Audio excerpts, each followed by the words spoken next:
What is up? Welcome to another MMA episode of the Circle of Debate podcast for UFC 263, the rematch between Marvin Vettori and the style bender, Israel Adesanya.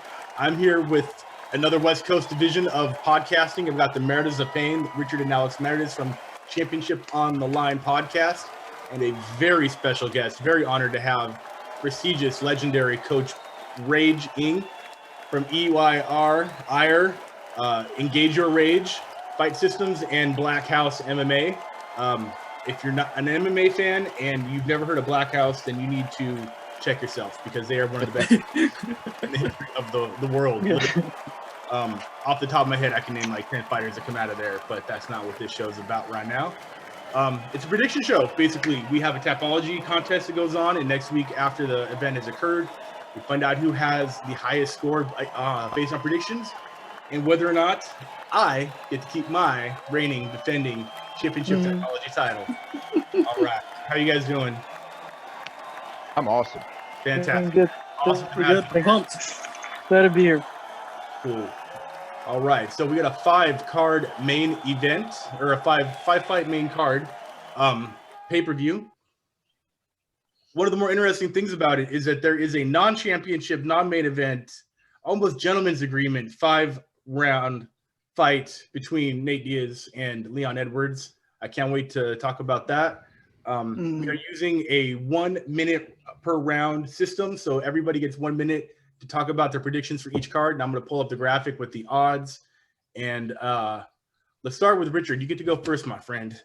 We've got Paul Craig, who I think still goes by the Bear Jew, versus Jamal Hill, with the odds going towards Paul Craig at a plus 235.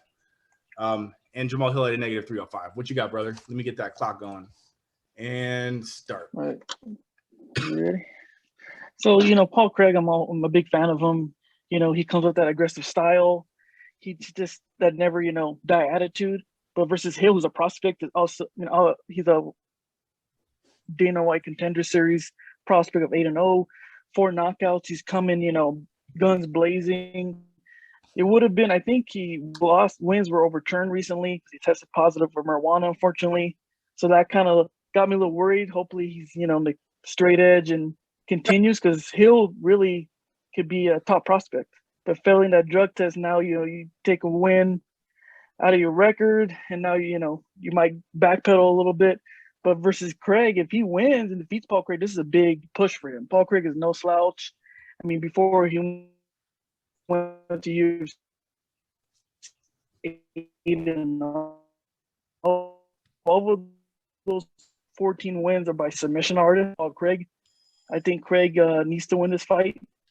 In the last 4 fights, he has 3 wins, 1 draw. He beat the great Shogun Rua recently. So, I mean, this is a fight that Paul really needs to win. Yeah, no worries. So, who are you picking to win? Paul Craig?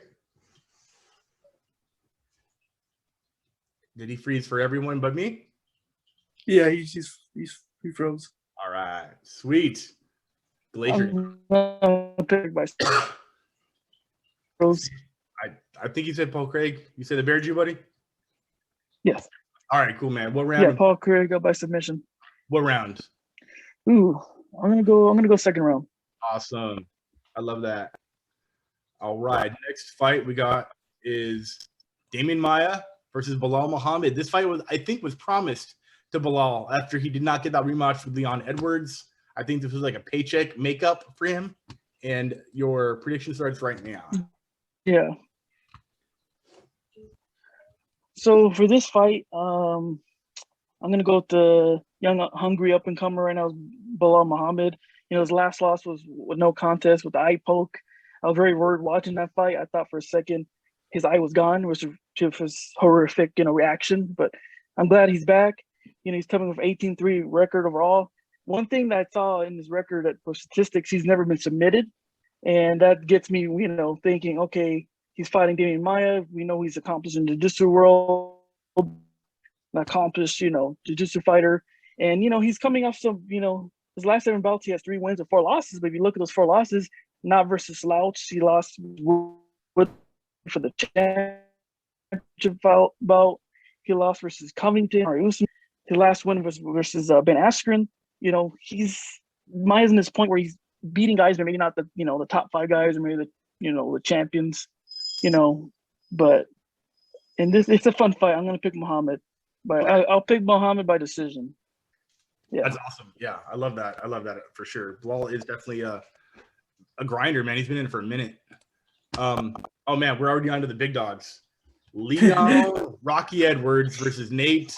Doesn't have a nickname, but he'll smoke a joint. Might be late. Diaz. And go. Oh. With Edwards, this is another fighter. 18-3, 9 decisions. He has Ains. He has Cerrone, Dos Anjos, Nelson, Vicente Luque, who's right now on the tear as well. His last fight, versus Folk. So I wish that rematch happens. If they both get the win. But this fight more of a spectacle. Diaz is back.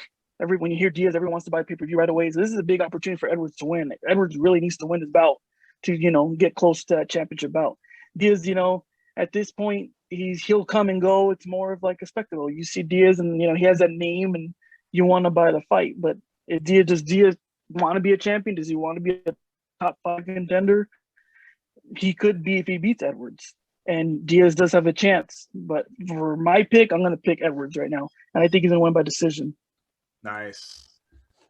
And on to the title fights. We got 2 of them, which is always exciting. Where'd it go? There we go.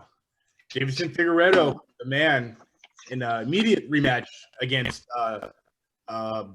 Contender Series alumni, right? Or was he like last picked on Tough, Brandon Moreno? He was on Tough. He was like last picked too, like some crazy stat. Yeah, last pick. Yeah. He wasn't supposed to. Yeah. And I mean, the odds aren't crazy. I don't think this might be the closest number between odds that Davidson has had while he's had the belt between his opponent. And fight.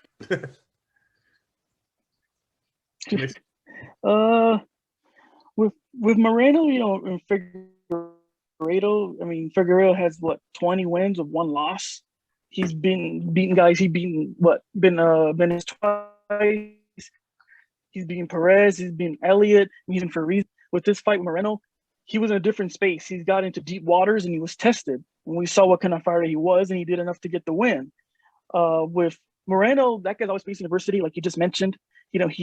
He was the last pick for Ultimate Fighter. He's like that happy-go-lucky fighter. No one really everyone doubts him. He gets 2 losses in a row. He gets cut by the UFC. Then he gets signed with LFA for 1 fight. Comes back to the UFC and goes in 4 wins in a row.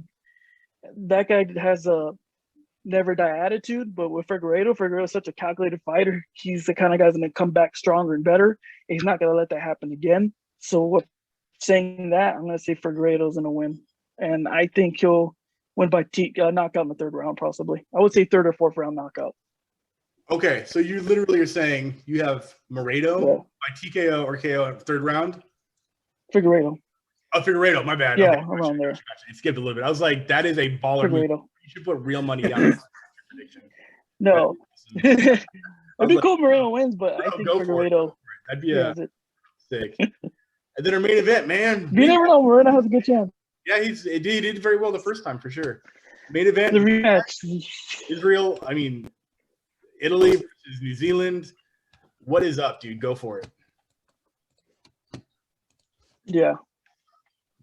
I'm gonna keep this. I'm trying to keep it sweet. I want to say Adesanya gonna get this win. He had adversity. We're gonna see how he really reacts. He won 20 wins in a row. He's a rock star on top of the world. He wants to show the fighter he is. He goes up to light heavyweight division and he gets mauled by Jan Blachowicz. And now we get a chance to see how he's gonna react. He has his first loss. Some guys don't react the same. And if that happens, Vettori has a big chance of winning. Also, he's coming in a win streak as well. So Vettori is no slouch. He needs, he wants his win. You can see in the last few fights, the way he's carrying himself. He doesn't have that much respect for Adesanya coming like, I'm going to pretty much beat the heck out of you. He needs that attitude for his Adesanya. Some people respect Adesanya so much that his striking is over there, but we saw weakness of the wrestling of Jan. So maybe he could get a blueprint of what Jan did and he might defeat him. We saw the first fight was very close, but I'm gonna say new champion. Oh shit! Wow. And Yeah, how? I say Victoria decision. Wow, I'm gonna go. Yeah, I'm gonna go. that is Decision. I'm gonna remember that next Monday. You said that, so everyone. I'm gonna go. I wanted to pick out Asandi. In my heart, I want to pick out Asandi, but I'm gonna go opposite today. I feel you. I got you. Hey man, sometimes you're right, dude. Sometimes you're right. Let's keep it in the family. Let's go with Alex next, man. We're right back down to the top of the card. Paul Craig versus Jamal. Jamahal? Yeah, I think Jamahal. That's an extra. Jamahal, yeah, it's a weird Jamahal. pronounce. Yeah, Yeah, no worries, man. And your minute starts right now, sir. Awesome. So it's a great fight, especially opening up the main card. You got a guy like Paul Craig, who's a veteran in the game. He's been in a lot of wars, up and down. He's had some wins and losses here and there, back and forth. And then you got Hill, who's an undefeated prospect, who looked really good against St. Crooks. He has a lot of power. But Craig has power too, and he comes forward. He has a really good ground game also. But I do feel like Hill's going to be able to keep it on the stand-up, and I think he's going to knock him out probably in the second round. Wow. I like that. Cool. And you're under the minute, which is fantastic. So do you want to use the rest of the 20 seconds or are you good? No, I'm good. All right. I believe you. I like that. It's all good, man. All right. Damian Maya, the human backpack versus Bilal, remember the name, which is one of the best nicknames of all time. And go. It was a really good fight. I've always been a big fan of Maya, big veteran of the game. He's fought a lot of tough fights, fought for world titles, former title challenger. We already know what his game plan's probably going to be. He's probably going to just take it to the ground and try to submit him. As long as Muhammad defends those takedowns and keep it on the stand-up, I think Muhammad will have a good fight. He'll have some success, especially in the stand-up too. I think his stand-up is way more, better than Maya's. But you can't count him out. If Maya could get that takedown, he will get a submission.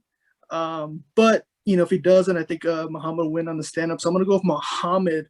I think he wins by decision. I think he'll be able to keep it on the feet, and I think he's going to outstrike him. And I think it's going to be a win for him. Decision. Okay, cool. And Leon Edwards, Nate Diaz. Talk to me. It's a good fight. Right. It's a really good fight. Like I said, Leon had a really good fight against Mohammed before the eye poke. He was having some success. Was looking towards that his way. He looked really good in that fight. And in Diaz too, we haven't seen him fight since 2019. So we're gonna see how Diaz looks. Especially with such a long layoff. We'll see what kind of Diaz we'll get, but I just feel like Leon, his stand-up is much better than Nate Diaz. I feel like he's a bit more quicker, a little bit more rounded. I don't see it really going the ground.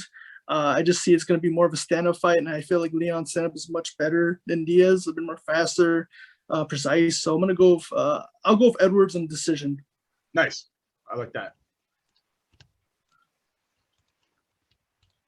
Co-main event, first title fight of the night. Davison Figueiredo versus Brandon Moreno. And begin.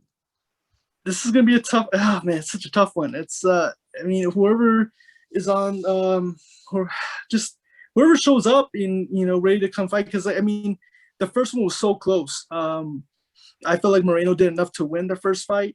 But I feel like everyone they adjusted their game plans. I think they worked on especially with the first fight, and I feel like people they're gonna change up.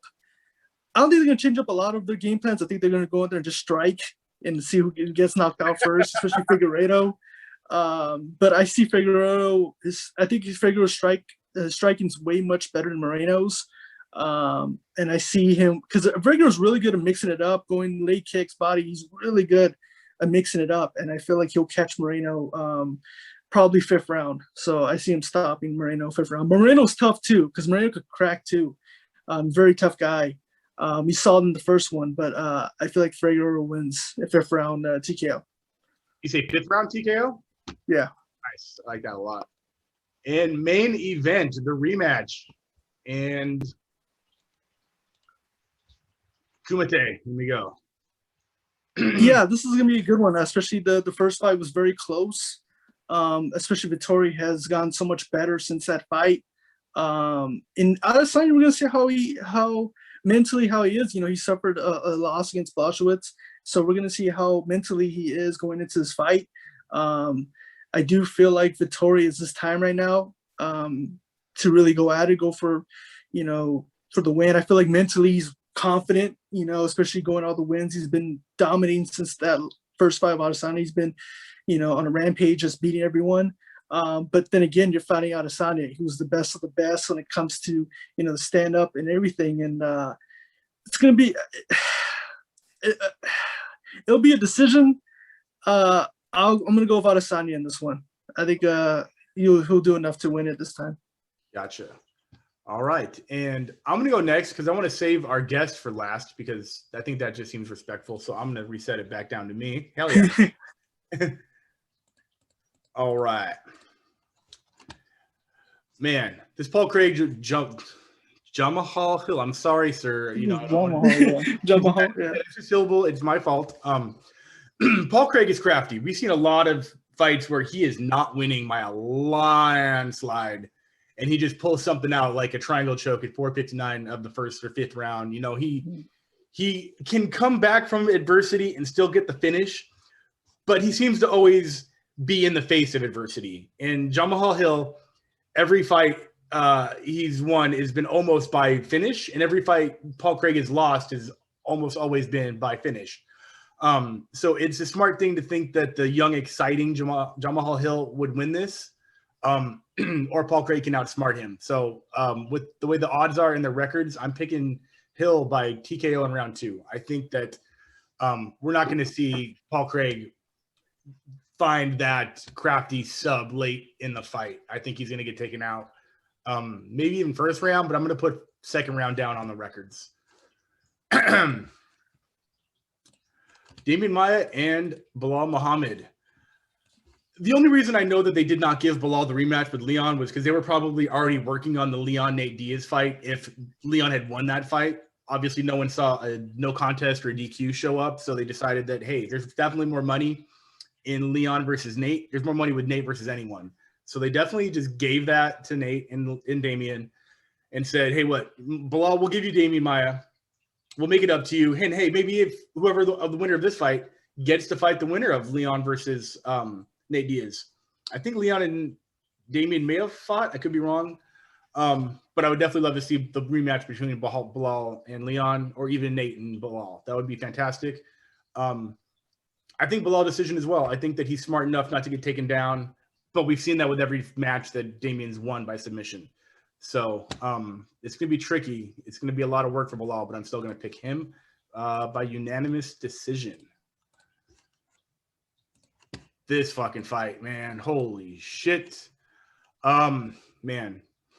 I think stylistically Leon is too smart for Nate, and it can match him in cardio and even punch, but beat him in power and technique. So I would love to see a doctor stoppage in the third round by cut. I know we can't predict that on the papers, so that would technically be a TKO.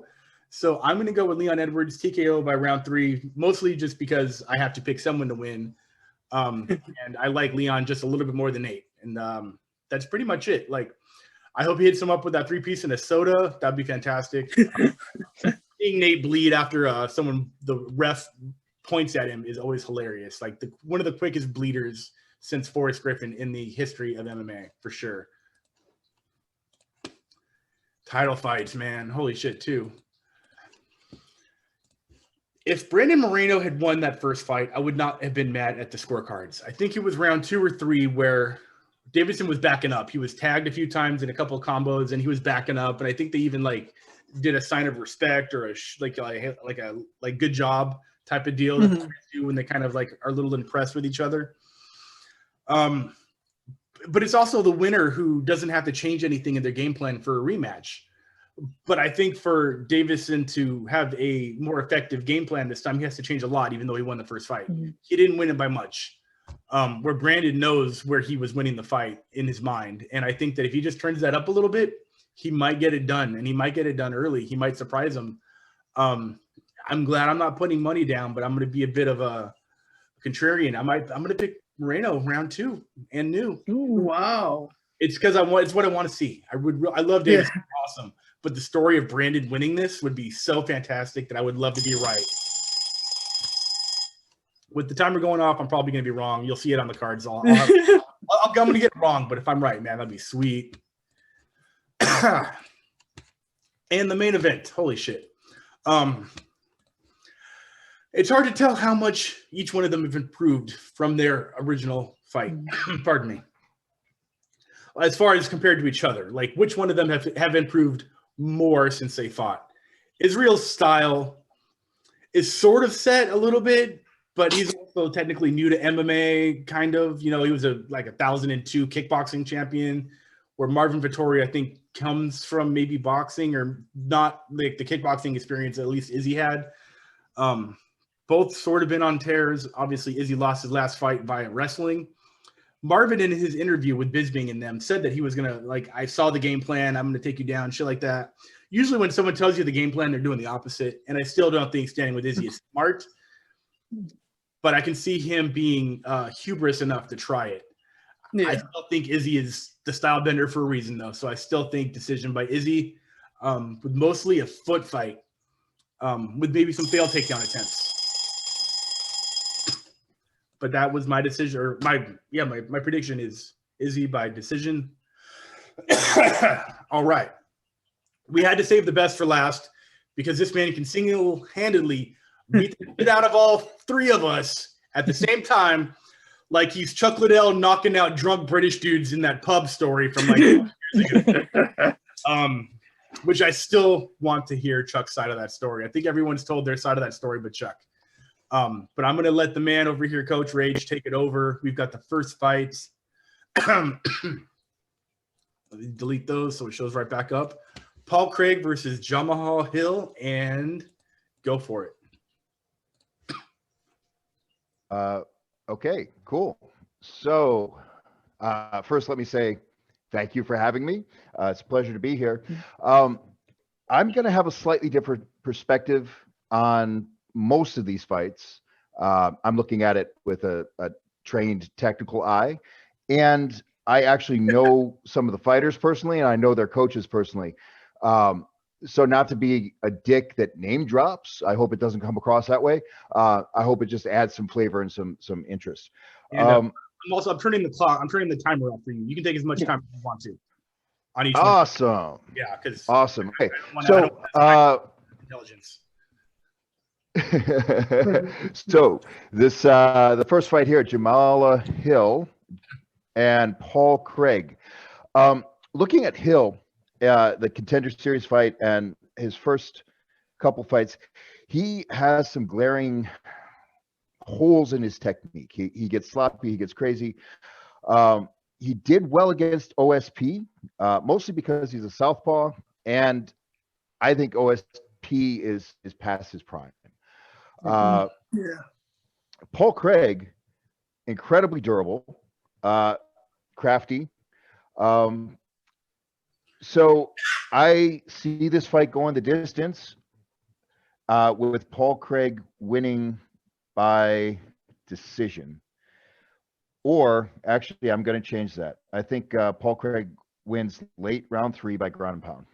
Mm. I like that. Yeah. Sorry, guys. No, that's what this show's about. We all recognize that we are technically armchair quarterbacks. So we don't have any delusions that when we bring in a coach like yourself or anyone with any more experience than my fucking white belt and whatever these guys have, we're not going to sit here being like, you should have thrown a head kick, stand them up. Like, we do the best we can, but we definitely respect and appreciate a trained professional's opinion completely. Awesome. All right. Next fight is Damian Maia versus Bilal Muhammad. Yes. Damian Maia, underdog in the betting, and Bilal, those odds look pretty good. I actually favor Bilal more.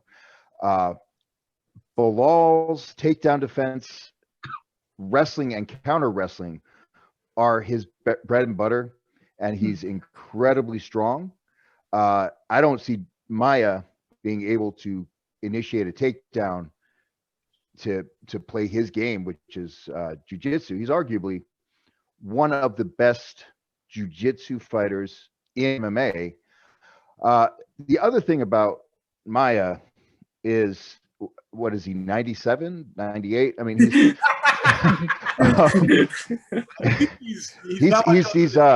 43. He's on the wrong side of 40. Right. And, you know, I'm 50 myself, so, you know, I don't want to be too ageist, but this is a young man's game. I don't see Maya getting the takedown, really having any threat, and his striking defense is not good enough to deal with Muhammad's pressure. Muhammad is a pressure fighter. He's one of the best pressure fighters. I don't see this getting out of the first round. Bilal Muhammad TKO. Love that. That's technically what I want. I've been a fan of Bilal for a while, and seeing him just fight this grind up the top 15, who's barely broken into like the top 7 ever. Yeah. Even though I think he should get a lot more love than he does. We've talked about that's true. Yeah. Just the popularity contest with him where he just grinds it out. And I think he at one point finished Court McGee or even came close to it. Yeah, I think so, yeah. Did he never even fight Court McGee? Am I wrong? Oh wow, I thought he fought McGee. Oh, I think he is Court McGee. It's the beard, right? Like cool. Leon. Here we go. That's what you want to talk about. Let's hear it. Well, this is going to be a fan favorite, and actually, I liked what you said, and I kind of got a little annoyed because it was what I was going to say. This is going to be a doctor stoppage. This is going to stop because of cuts and blood. Nate, man, he's past his peak. He's past his prime. Leon is peaking. He's in his prime. Leon is going for the belt. No questions asked. That is his focus. It's evident. And Leon is the much better striker and actually the more well-rounded fighter. Conditioning, they are probably so close that it's not going to be an issue. However, the scar tissue and the frequency and the ease at which Nate Diaz breaks open and bleeds, and the Diaz style of taking too much damage. You know, lots of fans are built that way, but as your career goes on, scar tissue builds up and you break open easier and easier. So yeah, I see it being a TKO, you know, doctor stoppage due to bloods and cut. I'm going to say late round 3. Nice. Leon Edwards wins. Yeah, Leon is definitely, I guess you would say next generation, but there was a time when Nate was next generation, but that was like 2 generations ago. Yeah, but MMA generations are like inverted cat years. Yeah. Right? And fight years are like dog years. So like 1 year of normal life for everyone else is like 7 years for a fighter. One fight year. Fighters age quickly. I was talking with other friends about Shogun Rua, and he's only 39. Yeah. But because of the fight years, he's at 117, I think, is what we calculated out. Yeah. Okay. Next fight. Yeah. What I keep hearing in my head is, remember when Nate Diaz tapped out Kurt Pellegrino with the double finger triangle, and the Joe Rogan quote was, "Awesome, amazing performance by a young Nate Diaz." I just looked it up. He's 36. He's my age. I'm like, what the fuck's happening? Like, right. When was that? 2008? Man, that was 7 or 8. That was Kurt Pellegrino, 2008. Jesus Christ, man. Yeah. I remember watching that like it was just, last year. Well, not technically, to, but like MMA memory highlights memories that happen in the cage and moments and quotes. They just stand out. And I mean, just Nate Diaz. I'm impressed that I got the year right. Yeah, for sure. And the co-main event, first title fight of the night. Go for it, brother. Okay, so we got Davison Figueiredo. I'm just going to call him either Fig or Figgy. And he's the champion. We got Brendan Moreno. Now, I like Brandon. I've met Brandon. I know Brandon's coach, Colin Oyama. I'm pretty good friends with Oyama. But their last fight, Davison cuts a lot of weight. And in my professional and educated opinion, he cuts too much weight. Weight cutting extreme amounts that happens frequently in MMA, especially with some of the Brazilian fighters, is pretty stupid, both for performance and for health. So it's this archaic thing that they do to trying to get an advantage. So Figgy, he had 2 fights back to back, pretty short. So he was coming off a massive weight cut for the fight, and then he got matched up with Moreno in a pretty short time after that.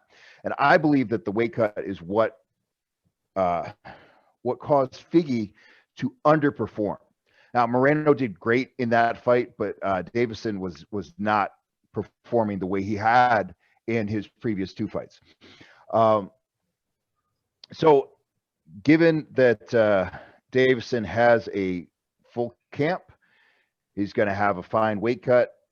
He's going to have the power, the reach, and the well-rounded advantage. He is going to win by knockout, either late 2nd round, early 3rd round. Nice. Yeah.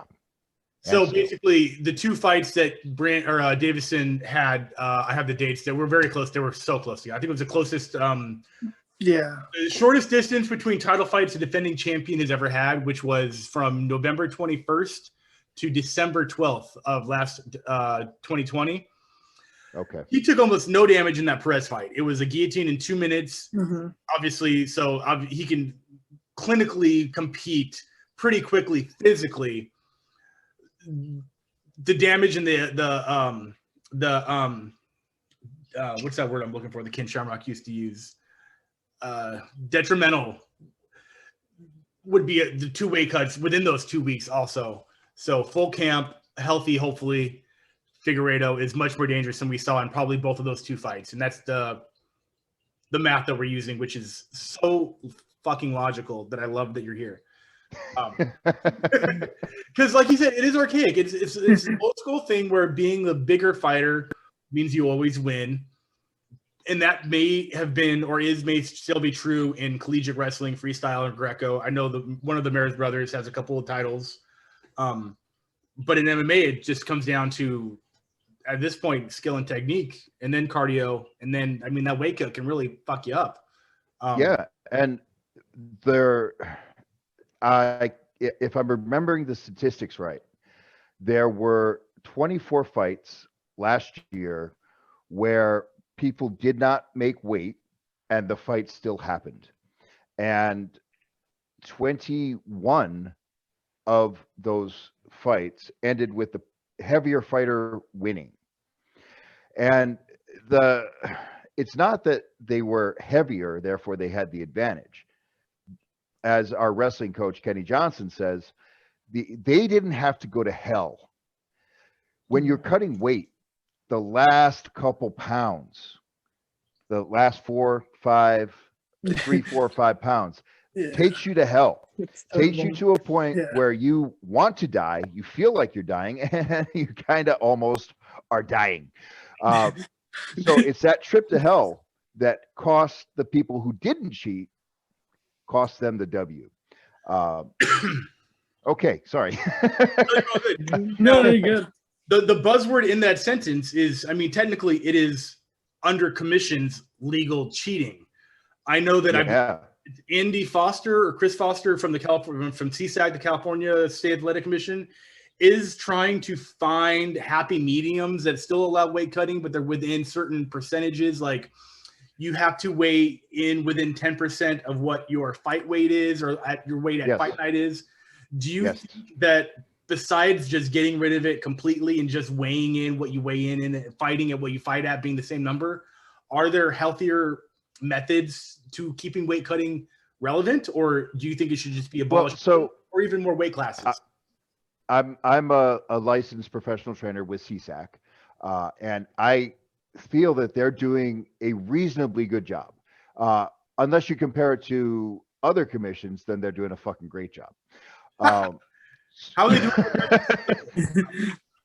doing? So, as it stands now, if I'm remembering correctly, your weigh-in weight, you have to rehydrate to 10%.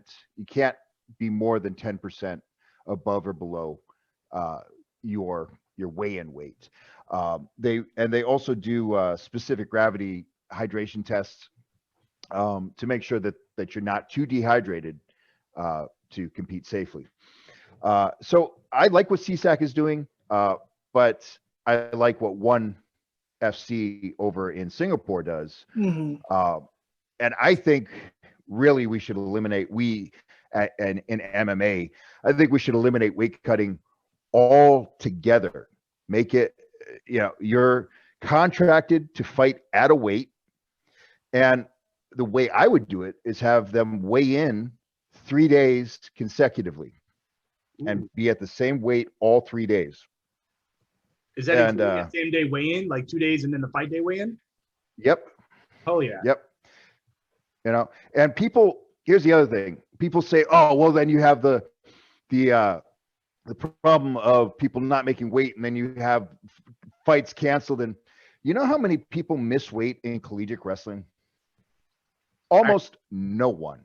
If you miss weight, you're off the team.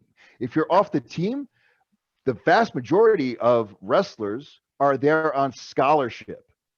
So you're off the team, you lose your scholarship. Nobody in collegiate wrestling misses weight. So missing weight, it's a lack of discipline. It's a lack of education. Anyway, I think weight cutting is archaic. It's outdated. If we can get rid of it, that would be awesome. What California is doing to try and mitigate is a step in the right direction. And are other commissions even looking at what they're doing and looking to adapt that? Like, I know each commission has a different set of rules, different set of regulations. I know when they're out of country, UFC usually is their own governing sanction. Right. And I only ever hear about, CSAC, Nevada, and New York being the big three. And then when they go to Brazil, it's basically up to UFC to do whatever they want. I know. Yeah. So I know that Nevada hasn't implemented anything. I'm not sure what New York is doing. New York is always last, and they're always wrong. I can say that. I lived in New York for 20 years. Actually, I fought in New York. So CSAC is the only one, as far as I know, that is actively being responsible, actively pursuing methods of mitigation for weight cutting. It's a start, like you said. Get rid of it completely, but if you're going to keep it around, California is doing the best version of what they can do. Go. And then you think One FC is doing something slightly better than what California is doing, but at least someone out there is setting standards. Yeah, I don't remember the method that One FC uses. They do something with hydration and timed weigh-ins, but I don't remember their exact protocol. But like Sage Northcutt, who was at Black House, which I'll tell you this, that Sage Northcutt training at Black House, it's like a Jedi training with a Sith. Black House.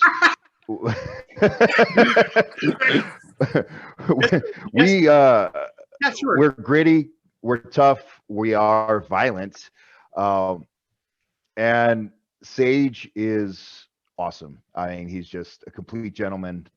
Yes, sir. Like yeah, okay. It makes me feel old, but you know, every other yes, sir, no, sir. Oh, yeah, it's great. But yeah, actually, so it's fun. But I'm not actually, see, again, I'm not trying to name drop. No, it's but, all good, man. It's all good. Sage came from the UFC, left the UFC, is now fighting in ONE. When he was in UFC, he fought at 155. But because he can't do the extreme weight cuts, he's at 170 in ONE FC. And much healthier and probably better off for it. But ONE FC, I wish I could remember their exact protocol, but they, of all the promotions, first of all, they're the only promotion that is actively controlling the weight cutting issue, and they've done it the best so far. Cool. Yeah. Yeah, as not a fighter, as just a fan, and from the dozens or hundreds of just MMA podcasts I listen to, hearing introspection from coaches and fighters themselves, I can only agree with you, because it's the only opinion that I hear. There's so many fighters that I don't hear saying, I love weight cutting. It's my favorite part of fighting. I can't wait to get in the sauna for 7 hours. I mean, I've seen that Cyborg video, which is it belongs in Faces of Death. It's not great. And she was going from like 190 to 145 or even 145 at the time.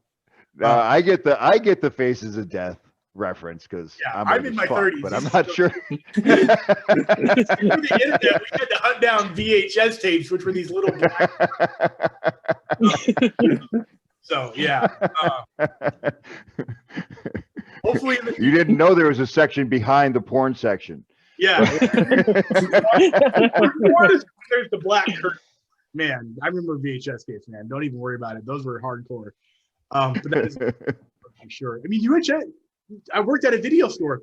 UFC tapes were like Faces of Death. They were this thing you heard that your friend may have had a tape of that you had to go find at a video store that was in the back hiding somewhere. And that's how I got into it. My dad and I made him rent UFC 4 or whichever UFC hoist, tapped out, down 7 with a triangle. I was instantly like, what the fuck was that? I need to go and learn how to do that.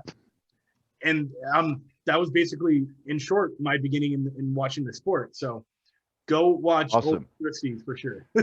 Yeah. So I fought in the dark ages. So I fought from 1997 to 2001. And all my fights were New York, underground, illegal, bare knuckle MMA. So yeah, just like the old UFC, Faces of Death. Was it like, there you go. What was that thing that Bob Meyerowitz started where it was like in a pit? It was like a super. Oh, Yama Pit, right? Yama Pit. It was carved as well, and he was like trying to do some weird shit. Yeah, man. Those Mark Hurt fought in that card, I think. Probably, yeah, dude. Anybody. I've been to Cage Rage. I have old Cage Rage DVDs. Oh yeah. The dark ages of MMA were some of the best because it was. I mean, I don't want to say circus show because it wasn't really a circus. It was just people trying to just do something that hadn't been done before, and everyone had a different perspective on how to do it until the unified rules came around and UFC kind of set this gold standard. But there were so many promotions popping up left and right that were just like, had their own little gimmick. The Meyerowitz, I think it was called Bama. If that, I could be wrong. I think that might be something different. Yeah, man. Like I said, King of the Cage, Cage Rage in UK was awesome. Yeah. So some of the fights, this is back in the late 90s. Everyone was trying to, and by the way, it wasn't MMA back then. It was called NHB, No Holds Bar. Yeah. Joe Riggs had that. So there sometimes there were no weight classes. Sometimes I would fight multiple times in one night and tournament style. Sometimes there would be an arbitrary minute, like a 7-minute round, 1 round, 7 minutes, go. Sometimes there would be judges. Sometimes if you don't win, you both lose. Right. Which actually, that was a huge turning point for me as a fighter and as a coach. That mindset of if you don't win, you lose, really was the genesis of ire, engage your rage. We fight to finish. But yeah, it was crazy because you didn't know, nobody knew what we were doing, and all my fights, like I said, they were technically illegal, underground, bare knuckle MMA.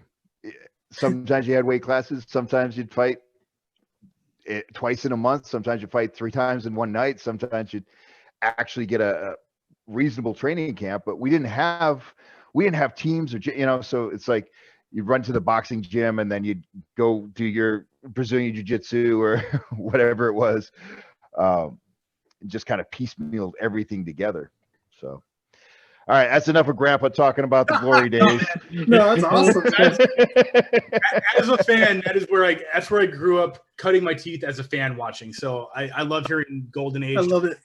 Stories like that. I have been following for as long as I have been alive and just never had the balls to get into a cage. I train jiu-jitsu whenever I can afford to do so, but getting punched in the head has never been something, or trying not to get punched in the head. If you're really good, I guess you don't get hit. It's just, oh man, I praise anybody who has the intestinal fortitude to do that. Men, women, everything in between. I can't, I used to love baseball. Home runs are cool. I was at an Angel game and a fight broke out in the stands and everyone started watching the fight. And I was like, it's proof that people like fights more than baseball, because you're at a fucking baseball game, not watching you're watching the fight. Yep. Internal reaction we have. And I will watch fights. Breaks my heart. I'm not going to see UFC in the year 5000. I want to know what these guys look like, in the next 10 generations. It's going to be wild. Yeah. But enough from a super fan. I have so much respect for Coach Rage coming in with a absolute intelligent, experienced, professional opinion based on what's going to happen this Saturday. I can't wait to see who got the most predictions right next Monday for our prediction show recap. I think he missed Vittori, did he? And I haven't gotten there yet. Oh, I haven't gotten there yet. You're right. Thank you. Yeah, one more. One more. I can edit that right out. We've still got our main event, Israel Adesanya. Here we go. Yeah. Okay, so this one I will keep short and sweet. Marvin Vittori has trained at Black House, has trained with Kevin Casey. Kevin Casey is a Brazilian Jiu-Jitsu for MMA murder machine. Is he the gentleman who's married to Kira Gracie, or a Gracie daughter or cousin, or is that another gentleman? Muhammad Ali's daughter. Right. Thank you. I knew it was somebody with world fighting experience. Okay. Thank you. Yeah. And he's a black belt under Hickson Gracie, and is very close. I was crossing my backs a little bit. I had this. That's okay. That's okay. It's all royalty, right? Oh yeah. And that's why they call him the King, Kevin the King Casey. Love it. So he's one of our jiu-jitsu coaches at Black House, and has trained Marvin quite a bit. Marvin trains at King's MMA with Rafael Cordero, and his training partners, Gastelum, took it to Izzy, right? Yeah. Too short for Izzy.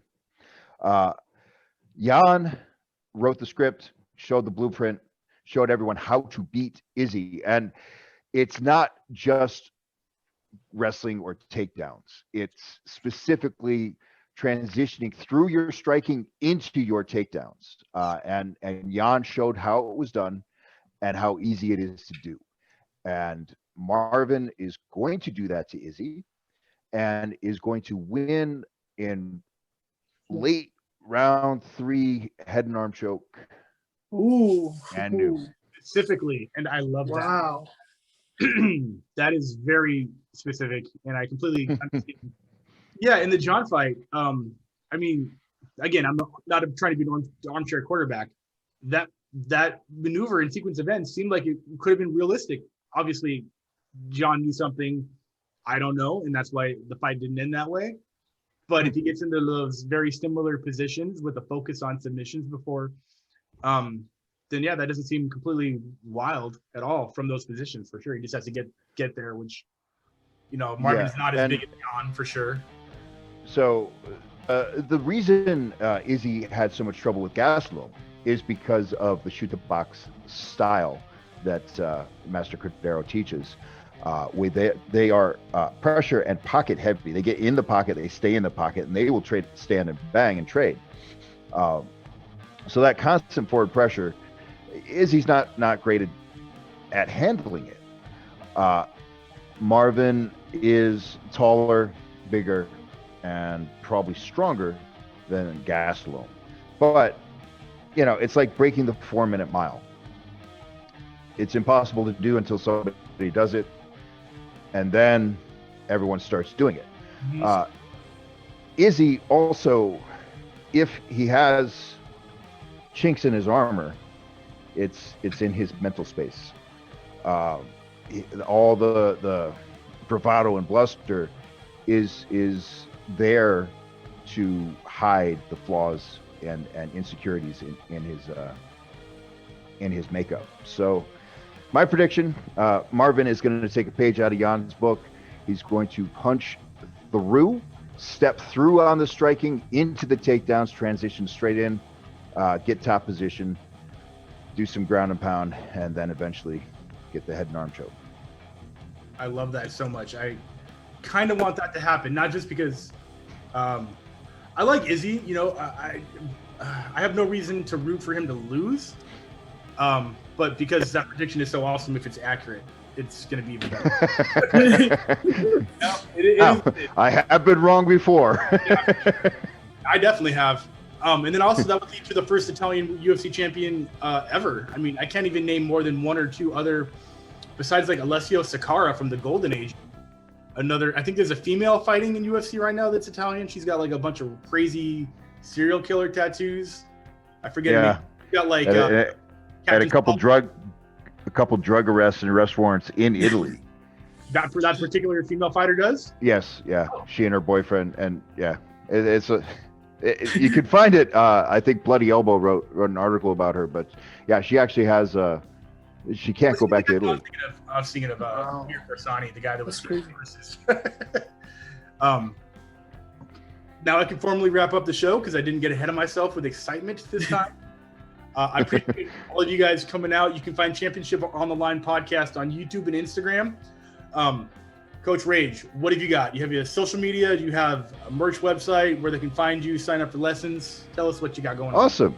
I do not have merch on my website yet. I don't even have a website yet, but my name is Rage, R-A-G-E. My last name is Ing, which is spelled N-G, pronounced raging. I'm raging. So come find me on Instagram, The Raging. Find me on Facebook. And I have a YouTube channel.